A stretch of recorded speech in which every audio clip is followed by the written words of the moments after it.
Hi mga kajinggay! Maulan na tanghali po sa lahat.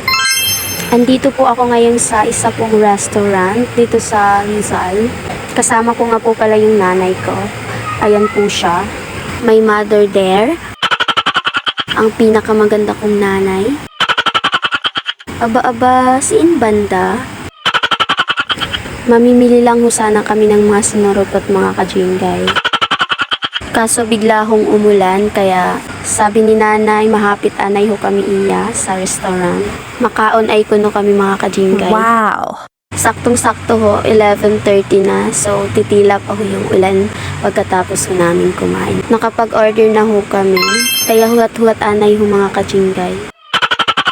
Mga 15 minutes pa daw bago ma-serve yung order namin. Habang nagahuwat nga ni ho ako dyan, naga-video-video ho ako. Grabe ho yung ulan, napakalakas na ho sa labas. Bumabaha na ho, baka hindi na ho kami makatawid mamaya. Uy, wag naman sana. Kunting ulan ho kasi dito, bumabaha na ho mga kajinggay.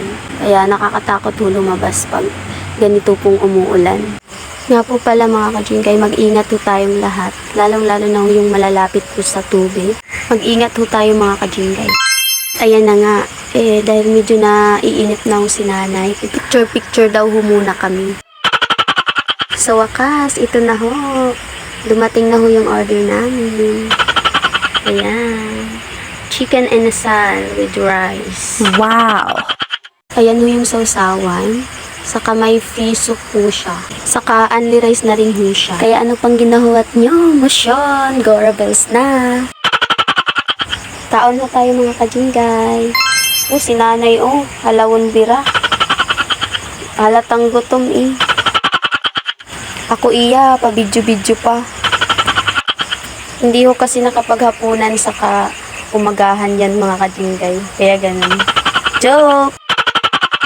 Uy, charot-charot lang yun mga kajinggay. Paano mga kajinggay? Pupungon ko anay. Bye-bye!